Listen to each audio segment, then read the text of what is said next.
सभी के बीच में मैं चाइल्ड हेल्थ नर्सिंग का दूसरा वीडियो और आखिरी वीडियो लेकर आया हूँ, ठीक है, जो कि डिफिनेशन और टर्मिनोलॉजी से संबंधित है। आपके एग्जाम में क्वेश्चन 10 नंबर 5 नंबर में आता ही है, एक एक नंबर के पूछता है, ठीक है। बाकी किसी स्टेट में 2-2 नंबर के भी डिफिनेशन रहता है। बाकी मैं यहाँ पे जो लेकर आया हूँ ये आपके लॉन्ग क्वेश्चन में भी मदद करेगा। मैं बार बार कहता हूँ कि जो भी डिफिनेशन टर्मिनोलॉजी होता है, जो अर्थ वाला होता है, परिभाषा, वो आपके लॉन्ग क्वेश्चन में भी जो है एग्जाम में पूछता है, ठीक है। जैसे यहाँ पे देखिए, आज जो हम लेकर आए हैं, जैसे एपेंडिसाइटिस है। अब इस एपेंडिसाइटिस के ऊपर 10 नंबर में भी क्वेश्चन पूछता है कि एपेंडिसाइटिस होता क्या है, कारण, लक्षण, निदान, सब चीज़ बताइए, ठीक है। तो समझिए कि एपेंडिसाइटिस अगर आपको नहीं याद है तो आप कहाँ से क्वेश्चन को डील कर पाएंगे, तो वहाँ लिखने के लिए यहाँ से भी मदद मिल जाएगा, ठीक है। उसी प्रकार चलिए देखते हैं। वर्मी फॉर्म अपेंडिक्स की गुहिका में किसी भी कारण से होने वाले अवरोध के परिणाम स्वरूप उसमें होने वाले सूजन को एपेंडिसाइटिस कहते हैं, ठीक है। यह 5 वर्ष से अधिक आयु के बच्चे में ही होता है, इससे कम में नहीं, ठीक है। देखिए, एपेंडिसाइटिस जो है 5 वर्ष से अधिक के बच्चों में ही होता है, ठीक है। इसमें एपेंडिसाइटिस का मतलब क्या हो गया कि अपेंडिक्स में किसी न किसी प्रकार के उसमें जो है अवरोध हो जाना, उसमें सूजन, इन्फ्लामेशन, ठीक है, या उसमें जो है अल्सर होना ही जो है एपेंडिसाइटिस कहलाता है। किसी भी प्रकार से जो है अपेंडिक्स में प्रॉब्लम आना ही एपेंडिसाइटिस कहलाता है, ठीक है। ये 5 वर्ष से अधिक के बच्चों में ही ये होता है, समझ गए। और फिर जो एपेंडिसाइटिस होता है, तो अगर गंभीर एपेंडिसाइटिस हो गया है अपेंडिक्स का, तो जो है उसे एपेंडेक्टोमी किया जाता है और अपेंडिक्स को काट कर हटा दिया जाता है, समझ गए। चलिए दूसरा देखिएगा यहाँ पे कि मेकल्स डाइवर्टिक्यूलम क्या होता है। मेकल्स डाइवर्टिक्यूलम क्या होता है देख लीजिए। यह छोटी आंत के एंटीमीसेंट्रिक सीमा से उत्पन्न होता है। यह जठरांत मार्ग का सबसे समान दोष है। जठरांत मतलब यह जो है पाचन मार्ग का सबसे समान जन्मजात कॉन्जेंटल डिसऑर्डर होता है, जिससे हम लोग क्या बोलते हैं, मेकल्स डाइवर्टिक्यूलम बोलते हैं। यह छोटी आंत के एंटीमीसेंट्रिक सीमा से उत्पन्न होता है, ये याद रखिएगा। यह छोटी आंत के एंटीमीसेंट्रिक सीमा से उत्पन्न होता है और यह जठरांत मार्ग के सबसे समान जन्मजात दोष होता है, समझ गए, कौन, मेकल्स डाइवर्टिक्यूलम। ओके, चलिए ये जरूर याद रखिएगा कि यह छोटी आंत के एंटीमीसेंट्रिक सीमा में उत्पन्न होता है। ओके, चलिए अब देखिए यहाँ पे अल्सरेटिव कोलाइटिस है। ये भी क्वेश्चन आपसे 10 नंबर में पूछ देता है या 5 नंबर में। अल्सरेटिव कोलाइटिस के बारे में देख लीजिए। यह आंत्र की शोध युक्त व्याधि है जो कोलोन, ठीक है, तथा रेक्टम तक सीमित रहती है, ठीक है। शोध श्लेष्मा तथा अधोश्लेष्मा को प्रभावित करता है, जिससे व्रण, रक्तस्राव तथा कोलोन का एडिमा हो जाता है। देखिए यह क्या होता है, यह एक कोलोन कहाँ पाया जाता है, तो आप लोग जानते हैं कोलोन जो है बड़ी आंत में का एक भाग में होता है, ठीक है। तो उस कोलोन वाले भाग में क्या होता है कि अल्सर हो जाता है। अल्सर मतलब छाला युक्त, समझ गए। व्रण मतलब घाव हो जाता है, उसमें से रक्तस्राव आने लगता है और जो है उसमें सूजन भी आ जाता है, कोलोन में सूजन हो जाता है, ठीक है। और यही जो है अल्सरेटिव कोलाइटिस होता है। और ये जो है कहाँ होता है, तो ये सब जो है श्लेष्मा को प्रभावित करता है, समझ गए ना। तो यही जो है आपका म्यूकस को प्रभावित करने वाला आपका होता है, समझ गए। ये कोलोन के म्यूकस को क्या करता है, शोध तथा अधोश्लेष्मा को प्रभावित करता है, जिसमें घाव, व्रण, रक्तस्राव, कोलोन, ये सब जो है हो जाता है, समझ गए। चलिए अब यहाँ पे देखिए सीलियक डिजीज क्या होता है। सीलियक डिजीज देख लीजिए। सीलियक रोग क्या होता है देख लीजिए।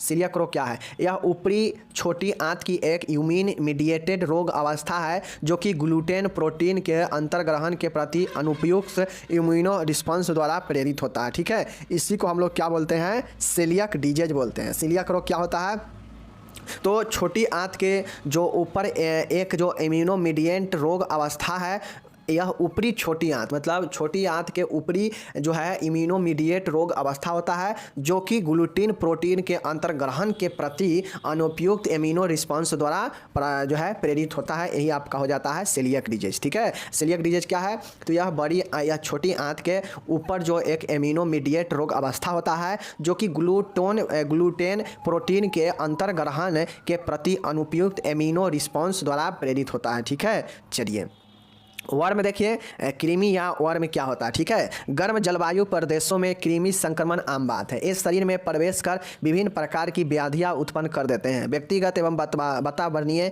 स्वच्छता तथा जन स्वास्थ्य सुधार के द्वारा इनको रोका जा सकता है, ठीक है। कृमि या वर्म्स क्या होता है, तो यह गर्म जलवायु प्रदेशों में कृमि संक्रमण आम बात है, ठीक है। ये शरीर में प्रवेश किस माध्यम से करता है, ओरल फीकल माध्यम से प्रवेश कर विभिन्न प्रकार के क्या करता है, व्याधि मतलब विभिन्न प्रकार के जो है समस्या उत्पन्न करता है, जो व्यक्तिगत एवं वातावरणीय स्वच्छता और जन स्वास्थ्य सुधार के द्वारा इनको रोका जा सकता है। समझ गए।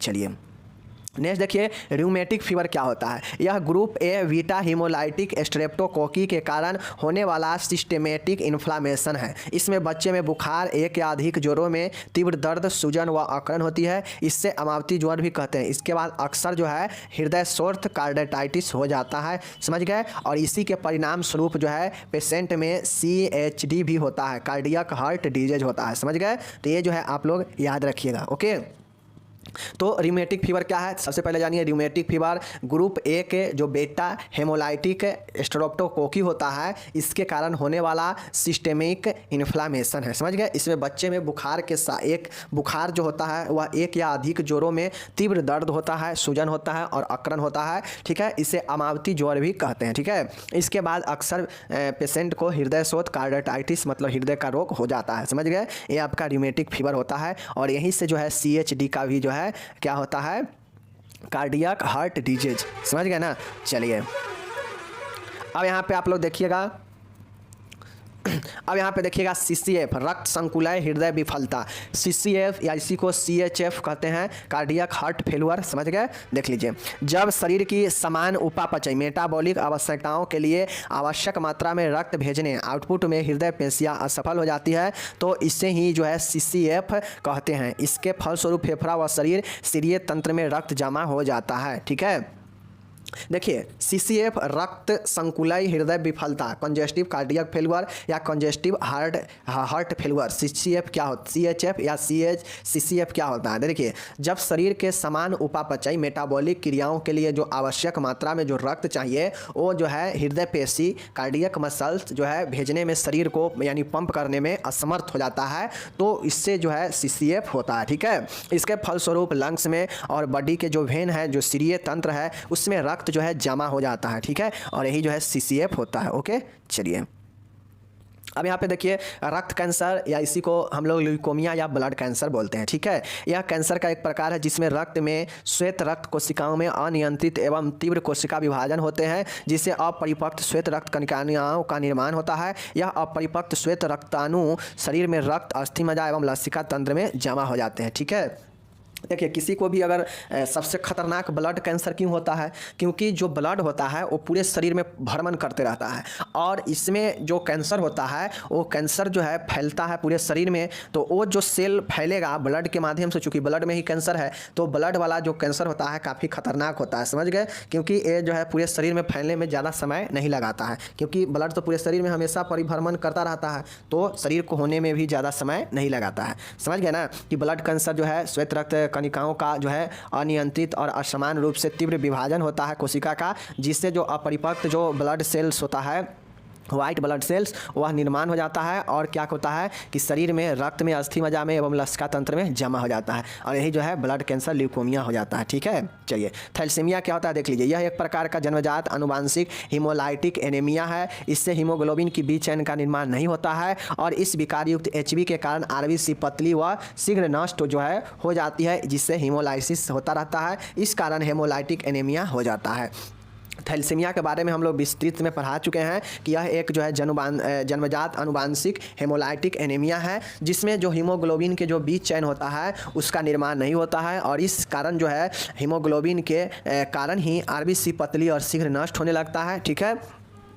जिससे क्या होता है कि व्यक्ति में हेमोलाइसिस होता रहता है और इससे ही जो है हेमोलाइटिक एनीमिया कहते हैं। समझ गए। तो ये आपका थैलेसीमिया होता है। ओके, अब हीमोफीलिया देखिए, यह एक अनुवांशिक रोग है जो बच्चों में माता पिता से स्थानांतरित होता है, ठीक है। इसमें रक्त का थक्का नहीं बन पाता है अर्थात चोट लगने पर रक्त बहता ही रहता है। तो हीमोफीलिया क्या है, एक अनुवांशिक रोग है। अनुवांशिक रोग तो थैलेसीमिया ही भी था, लेकिन थैलेसीमिया एक हीमोलाइटिक जन्मजात थैलेसीमिया जो है अनुवांशिक हेमोलाइटिक जन्मजात एनीमिया होता है, ठीक है, थैलेसीमिया।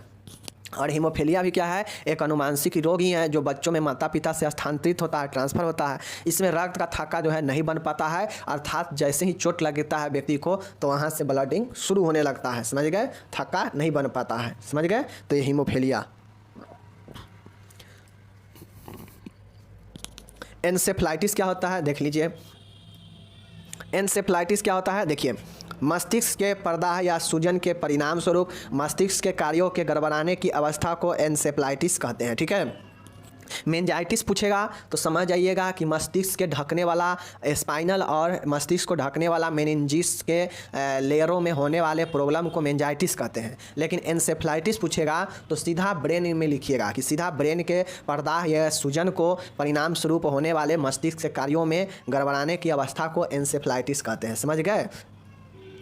चलिए अब यहाँ पे देखिए आक्षेप यानी कन्वल्सन क्या होता है। ठीक है, कन्वल्सन क्या है देख लीजिए, जिसको हम लोग आक्षेप कहते हैं या इसी को जो है हम लोग क्या कहते हैं, झटके कहते हैं। ठीक है, देख लीजिए, आक्षेप या झटके मस्तिष्क के कार्यों का अस्थायी व्यवधान है, जिसमें अनैच्छिक रूप से पेशीय संवेदी व मानसिक कार्यों में क्या होता है, व्यवधान उत्पन्न होता है। ठीक है, इसमें अचैतन्य का लोप भी पाया जाता है। इसमें अचानक ऐच्छिक पेशियों का ताकत के साथ अनैच्छिक संकुचन पाया जाता है। इसमें मस्तिष्क कार्य जैसे सोच, मनोवृत्ति इत्यादि में व्यवधान पाया जाता है। ठीक है, देखिए कलभंजन, जिसको अगर आक्षेप या झटका आता है तो यह जो है मस्तिष्क के अस्थायी रूप से कार्य करने में व्यवधान उत्पन्न करता है, समस्या उत्पन्न करता है, जिससे क्या होता है कि जो अनैच्छिक रूप से जो पेशीय है उसका संवेदना और जो मस्तिष्क कार्य है उसमें व्यवधान उत्पन्न होता है, मतलब रुकावट उत्पन्न होता है। मतलब इसके झटका लगने से या आक्षेप होने से शरीर जो है अकड़ने लगता है और जो है शरीर का जो लूज पड़ने लगता है। समझ गए।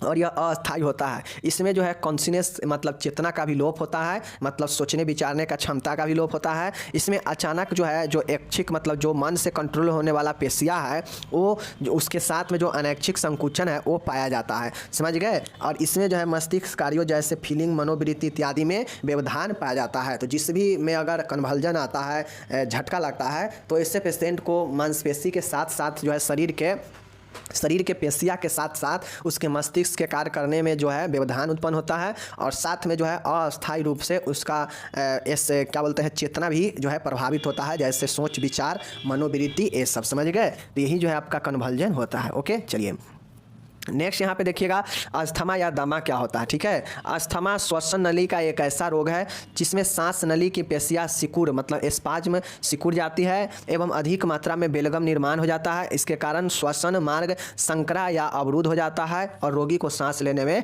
परेशानी होती है। देखिए अस्थमा जो है आपसे 10 नंबर या 15 नंबर में भी पूछता है। तो सबसे पहले अस्थमा के बारे में लिखना होगा। सीधा लिखिएगा कि अस्थमा जो है यह एक श्वास नली का, समझ गए, बीमारी है जिसमें सांस नली के जो मसल्स होता है, जो पेशियाँ होता है, वो स्पाज्म कर जाता है, सिकुड़ जाती है। समझ गए।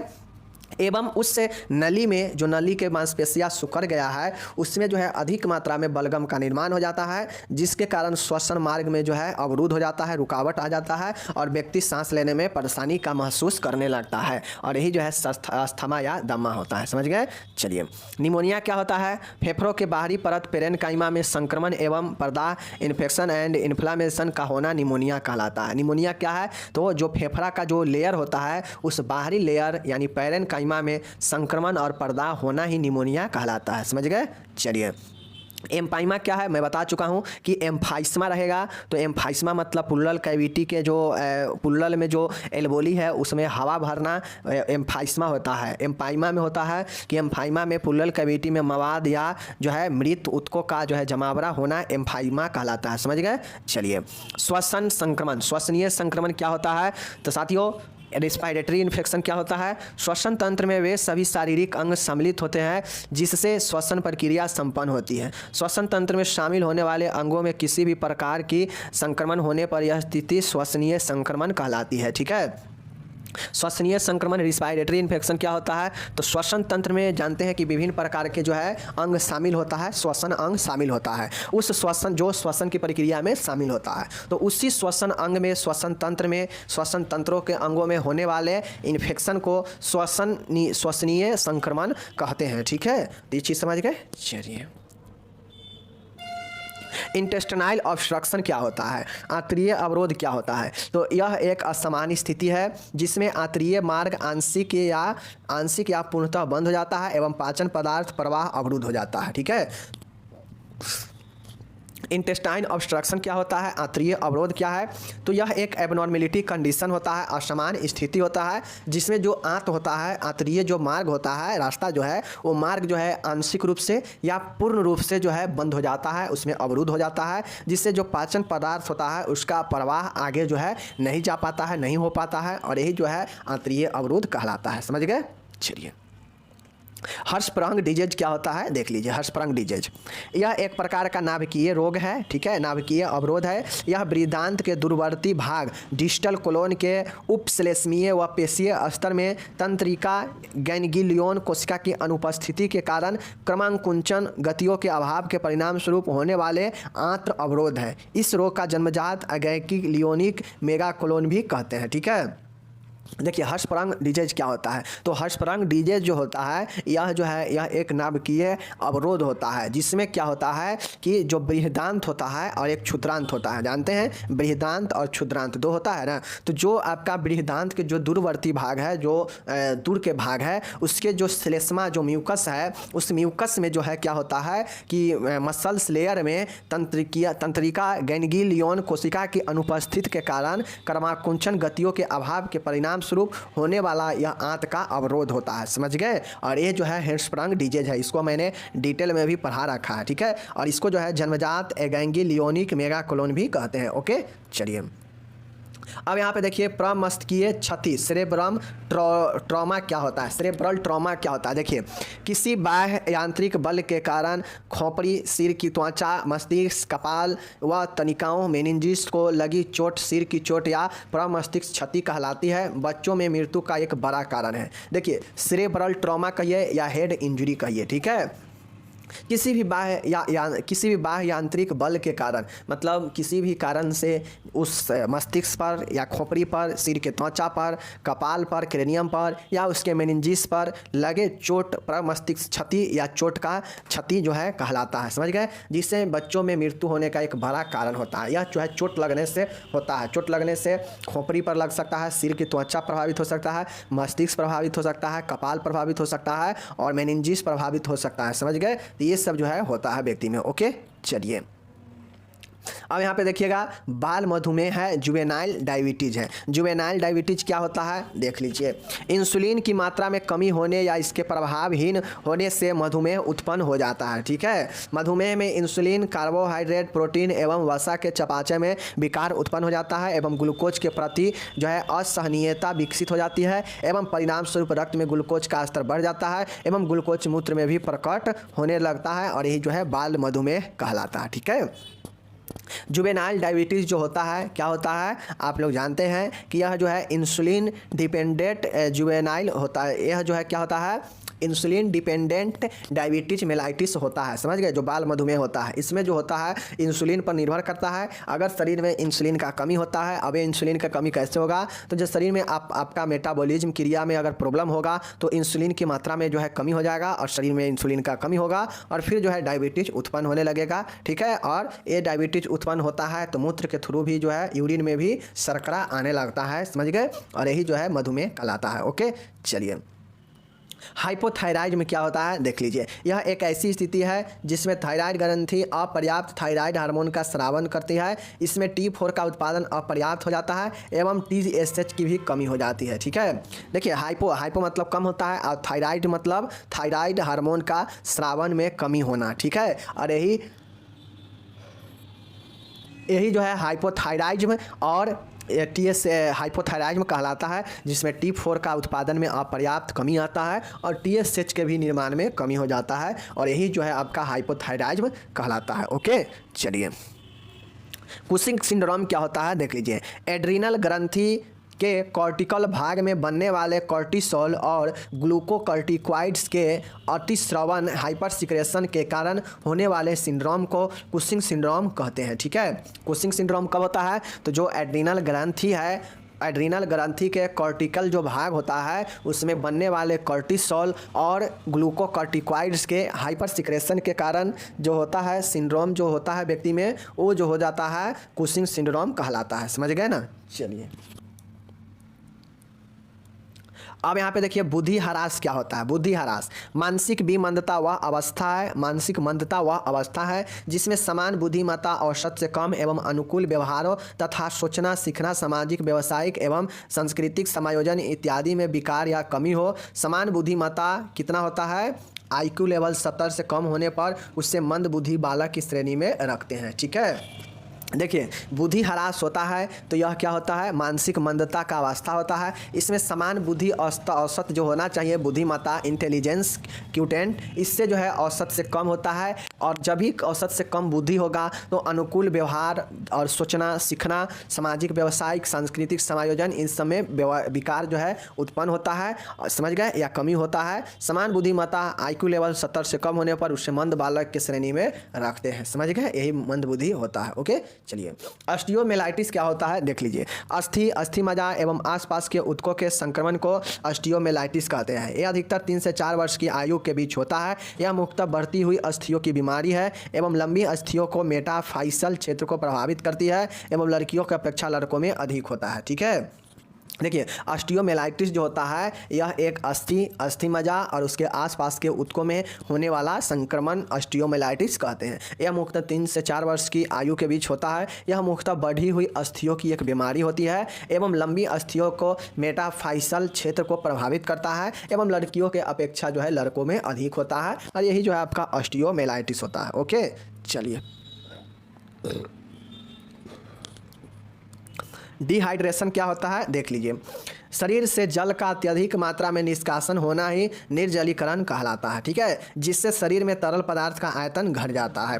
निर्जलीकरण क्या होता है, तो शरीर से जल का अत्यधिक मात्रा का निष्कासन होना ही निर्जलीकरण कहलाता है, समझ गए, जिससे शरीर में तरल पदार्थ का जो आयतन होता है वो शरीर में कम जाता है और फिर व्यक्ति को डिहाइड्रेशन मतलब शरीर में जल का कमी होने लगता है। ओके, चलिए कंगारू मातृ रक्षा, कंगारू मदर क्या होता है, एक क्वेश्चन 5 नंबर में आपसे पूछ सकता है। ठीक है, तो इसका डिटेल में हम पढ़ा रखे हैं। ओके, देखिए कंगारू मातृ रक्षा को त्वचा से त्वचा संपर्क स्किन टू स्किन कॉन्टैक्ट भी कहा जाता है।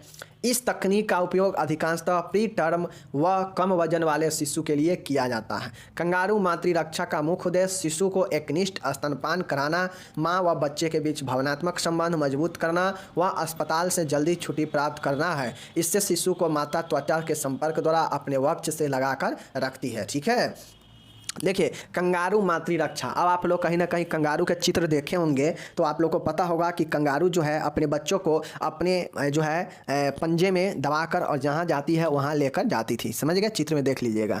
उसी प्रकार से इसका नाम कंगारू मदर केयर दिया गया। अगर कोई बच्चा जन्म लेता है, अगर वह प्री टर्म हो जाता है यानी समय से पहले ही हो जाता है, ठीक है, या वो जो है कम वजन का बच्चा है तो उससे जो है क्या किया जाता है, मातृ रक्षा दिया जाता है। मातृ रक्षा का मुख्य उद्देश्य ये होता है कि शिशु को एकनिष्ठ स्तनपान कराया जाए, साथ ही माँ व बच्चों के बीच जो है इमोशनल रिलेशन मजबूत हो, वह अस्पताल से जल्दी छुट्टी प्राप्त कर ले। इसके लिए जो है कंगारू मातृ रक्षा बहुत इम्पोर्टेंट है।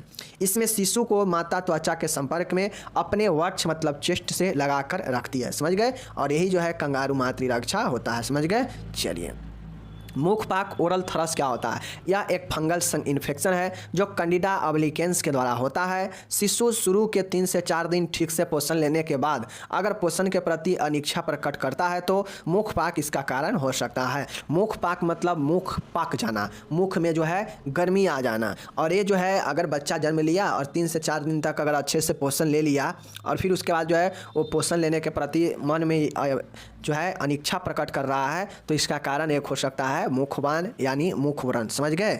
चलिए अब थैलेमिया नियोनेंट्रम क्या होता है देख लीजिए। तो आप लोग को मैं पहले पढ़ा चुका हूं कि नवजात शिशु के जन्म के 21 दिन के भीतर आंखों से कोई भी पस युक्त स्राव प्लूडेंट डिस्चार्ज निकलना अब थैलेमिया नियोनेंट्रम कहलाता है। इसमें शिशु की दानों आंखें लाल भी हो जाती है, समझ गए।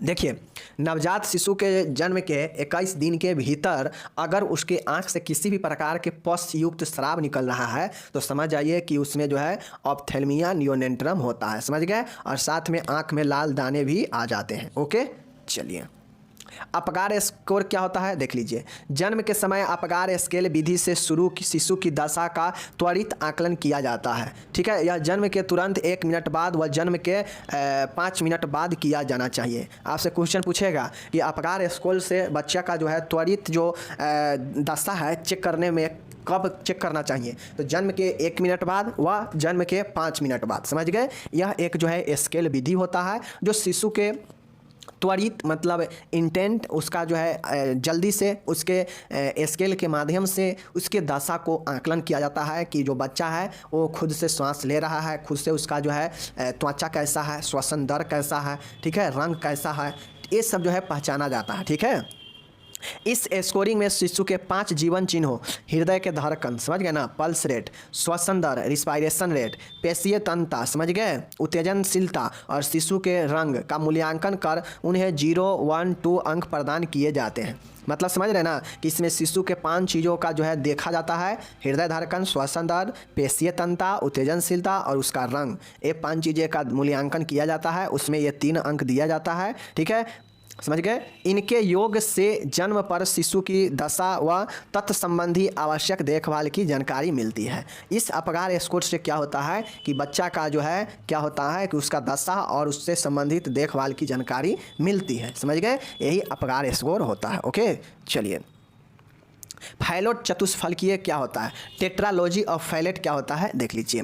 इसमें हृदय में एक साथ 4 विकार उपस्थित होता है, अतः इसे टेट्रालॉजी ऑफ फैलेट कहते हैं। यह देहनशीलता हृदय रोग CHD का सर्वमान्य प्रकार है। ठीक है, यह जो है साइनोटिक हार्ट डिजीज CHD का सर्वमान्य प्रकार है। ठीक है, टेट्रालॉजी ऑफ फैलेट में हृदय से संबंधित 4 रोग जो है उपस्थित होता है और यह जो है CHD इसका सर्वमान्य प्रकार है, सबसे परमाणु प्रकार है। ठीक है, हाइपोथर्मिया देखिए, हाइपोथर्मिया क्या होता है, तो जब शरीर का तापमान, हाइपो मतलब कम ना, ठीक है, 95 फ़ारेनहाइट के नीचे आ जाए तो इसे स्थिति न्यून ताप या हाइपोथर्मिया कहलाती है। समझ गए ना। चलिए, नेक्स्ट है विल्म्स ट्यूमर क्या होता है देख लीजिए। विल्म्स ट्यूमर को नेफ्रोब्लास्टोमा भी कहा जाता है। विल्म्स ट्यूमर को क्या कहा जाता है, नेफ्रोब्लास्टोमा कहा जाता है। यह बालकों में सबसे अधिक पाया जाने वाला कैंसर का एक प्रकार है। देखिए, विल्म्स ट्यूमर जो है एक प्रकार का नेफ्रोब्लास्टोमा भी इसे कहा जाता है, लेकिन यह बालकों में सबसे अधिक पाया जाने वाला कैंसर का एक प्रकार है। समझ गए। विल्म्स ट्यूमर बच्चों के गुर्दों में पाया जाता है, मतलब किडनी में पाया जाता है। इसकी शुरुआत अधिकतर 4 माह से 6 वर्ष तक के बच्चों में अधिक होता है। इसका नाम डॉक्टर मैक्स विल्म्स के नाम पर पड़ा, जिन्होंने 1999 में इस रोग के बारे में सर्वप्रथम लिखा। ठीक है, कितना में, 1899 में। तो विल्म्स ट्यूमर के बारे में समझ गए कि विल्म्स ट्यूमर को नेफ्रोब्लास्टोमा भी कहते हैं। यह बालकों में होने वाला कैंसर का सबसे अधिक होने वाला कैंसर का एक प्रकार है। विल्म्स ट्यूमर बच्चों के किडनी में, गुर्दा में होता है। इसकी शुरुआत अधिकतर जो है 4 माह से 6 वर्ष के बच्चों में अधिक होता है। इसका नाम डॉक्टर मैक्स विल्म्स के नाम पर पड़ा, जिन्होंने 1899 में इस रोग के बारे में सर्वप्रथम लिखा और यही जो है विल्म्स ट्यूमर होता है। समझ गए। चलिए, कॉप्लिक स्पॉट क्या होता है देख लीजिए। कॉप्लिक स्पॉट सफ़ेद केंद्रों से युक्त छोटे छोटे लाल धब्बे होते हैं जो खसरा में विस्फोट के प्रकट होने से 2-3 दिन पूर्व मुख की श्लेष्मिका कला पर प्रकट होता है। ठीक है, कॉप्लिक स्पॉट किस में प्रकट होता है, तो यह जो है आपका खसरा में प्रकट होता है। खसरा जब क्या होता है, जब विस्फोट होने के कगार पर होता है तो उससे 2-3 पूर्व जो है जो मुँह होता है, मुँह के जो श्लेष्मिका कला होता है, वहाँ पर ये छोटे छोटे लाल धब्बे जो है क्या होता है, प्रकट होता है। समझ गए। और यही जो है कॉप्लिक स्पॉट होता है, मतलब ओठ के आसपास के एरिया में ये धब्बा जो है क्या होता है, पड़ता है, लाल लाल धब्बा जो है होता है एक मुख के ओठ के आसपास। समझ गए, तो समझिए खसरा है। टाइफाइड क्या होता है देख लीजिए। टाइफाइड क्या है, यह सल्मोनेला जीवाणु जनित संक्रामक रोग है। इसमें संक्रमण आहार नाल से प्रारंभ होता है एवं संपूर्ण शरीर को प्रभावित करता है। समझ गए। देखिए, टाइफाइड क्या है, टाइफाइड जो है सल्मोनेला टाइफी नामक जीवाणु से होने वाला संक्रामक रोग है, जिसमें जो संक्रमण होता है आहार नाल से प्रारंभ होता है और संपूर्ण शरीर तक प्रभावित करता है। समझ गए। चलिए, ब्लेफेराइटिस क्या होता है देख लीजिए। आँखों की पलकों के पर्दा व होने को ब्लेफेराइटिस कहते हैं। ठीक ठीक है। यह एक आँखों का एक समान विकार है जो बैक्टीरिया के कारण अथवा त्वचा की स्थिति जैसे डेंड्रफ आदि के कारण हो जाता है, ठीक है। ब्लेफराइटिस क्या है, तो यह आँखों की पलकों के पर्दाह व लाल होने को ब्लेफराइटिस कहते हैं। समझ आइएगा, ब्लेफराइटिस सामने आएगा, समझ आइएगा कि यह कहीं ना कहीं आँखों के पलकों का होने वाला पर्दाह व लाल होने को ब्लेफराइटिस कहते हैं। और यह आँखों का सबसे समान एबनॉर्मल है जो बैक्टीरिया के कारण अथवा त्वचा की स्थिति जैसे डंड्रफ आदि के कारण हो जाता है ब्लेफराइटिस। ओके, चलिए कुपोषण क्या होता है देख लीजिए। कुपोषण एक ऐसी स्थिति है जिसमें बच्चे को खाने से पर्याप्त मात्रा में पोषक तत्व नहीं हो पाता है अथवा खाने में पोषक तत्वों की कमी होने के कारण स्वास्थ्य समस्याएं कुपोषण का परिणाम है। पोषक तत्वों में कैलोरी, प्रोटीन, विटामिन, कार्बोहाइड्रेट आदि सम्मिलित होते हैं, ठीक है। कुपोषण क्या है, मतलब पोषण के कारण होने वाले प्रॉब्लम को ही कुपोषण कहते हैं। पोषण हमें कहाँ से मिलता है, खाद्य पदार्थों भोजन से मिलता है। अब वो भोजन में उचित मात्रा में अगर पोषण नहीं होगा तो कुपोषण होगा ही होगा। और वो चीज़ें क्या होता है, तो कैलोरी, प्रोटीन, विटामिन, कार्बोहाइड्रेट, यही सब तो जो है होता है भोजन में। समझ गए। चलिए यहाँ पे देखिए नियोनेंटल हाइपोग्लाइसेमिया। नियोनेंटल हाइपोग्लाइसेमिया क्या होता है, यह परिपक्व नवजात शिशु के रक्त में ग्लूकोज स्तर 40 mg/dl से कम व अपरिपक्व मतलब प्री टर्म नवजात शिशु में 30 mg/dl से कम हो जाने की स्थिति अल्प रक्त शर्करा न्यूनता कहलाती है। यह यकृत में ग्लूकोज के बनने की प्रक्रिया की असफलता के कारण होता है। समझिए, जो अगर सही समय पर जन्म लिया है, समय से जन्म लिया है, मतलब जो परिपक्व नवजात शिशु है, तो उसमें 40 mg/dl से अगर कम होता है तब जो है हाइपोग्लाइसेमिया होता है। अगर कोई जन्म से जो एक जन्म का समय होता है, जो एक अवधि है, उस अवधि से पहले यानी प्री टर्म मतलब अपरिपक्व जो शिशु होगा उसमें 30 mg/dl से कम होने पर जो है हाइपोग्लाइसेमिया होता है, मतलब ग्लूकोज का जो है शर्करा का जो है स्तर कम होता है, ठीक है। यहाँ पे एक प्रश्न आप लोग देखिए, पीडियाट्रिक नर्सिंग क्या होता है। पीडियाट्रिक नर्सिंग वह नर्सिंग है जिसमें बीमार बच्चों की देखभाल, समान बच्चों का शारीरिक, मानसिक व भावनात्मक विकास तथा बच्चों के स्वस्थ बने रहने के सिद्धांत शामिल होते हैं, वही पीडियाट्रिक नर्सिंग कहलाता है। पीडियाट्रिक नर्सिंग का मतलब है कि बच्चे से देखभाल संबंधित जैसे उसके मानसिक, शारीरिक, भावनात्मक विकास हो, ठीक है, तथा बच्चों को स्वस्थ बने रहने के सिद्धांत को शामिल होता है, वही पीडियाट्रिक नर्सिंग होता है, ठीक है। चलिए नेक्स्ट प्रश्न देखिएगा। यहाँ पे नेक्स्ट प्रश्न आपका है, लास्ट है, देखिएगा। टेम्पर टेंट्रम मतलब क्रोधावेश या उपद्रव। टेम्पर टेंट्रम क्या होता है देख लीजिए। टेम्पर टेंट्रम की अवस्था अधिकतर 2 से 4 वर्ष के बच्चों में पाई जाती है। यह बच्चे के व्यवहारिक उपद्रव, इमोशन आउटबर्स्ट होता है, को प्रकट करने का तरीका है। इससे बच्चा जो है रोकर, चिल्लाकर, ठीक है, शोर मचाकर, जमीन पर लेटकर, हाथ पैर फेंककर आदि प्रकार से अपना व्यवहार प्रकट करता है, ठीक है। आप लोग देखते होइएगा कि कोई बच्चा जब गुस्सा होता है तो कस के चिल्लाएगा या रोने लगेगा या ज़मीन पर लेटने लगता है, ठीक है, शोर मचाने लगता है। तो ये सब जो है क्या है, टेम्पर टेंट्रम होता है। यह अधिकतर जब बच्चा 2 से 4 वर्ष के में होता है तो यह अधिकतर जो है टेम्पर टेंट्रम होता है, जिसको व्यवहारिक उपद्रव को भी प्रकट करता है। ये उसको व्यवहार को ही दिखाता है, जिसमें बच्चा गुस्सा हो जाता है, क्रोध हो जाता है और वो अपने क्रोध को रोकर, चिल्लाकर, शोर करके, ज़मीन पर लेटकर, हाथ पैर फेंककर आदि प्रकार से अपने व्यवहार यानी क्रोध को प्रकट करता है, ठीक है। और यही जो है क्या होता है, टेम्पर टेंट्रम होता है। समझ गए, क्रोधावेश या उपद्रव बोलते हैं। ओके, आके समझ में आएगा, समझ गए ना। चलिए धन्यवाद।